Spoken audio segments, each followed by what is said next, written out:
Ще осъзнаем прага си на бедност. Ако всичко измерваме в евро и пазаруваме в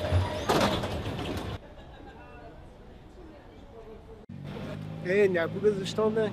Някога може да бъдем готови, но в момента не сме готови. И Европейския съюз ми се струва, че финансово не е готов, т.е. има сметка да действа не от чисти подбуди, така да се каже. Но от друга страна валутата е само валута и като сме от Европейския съюз, в крайна сметка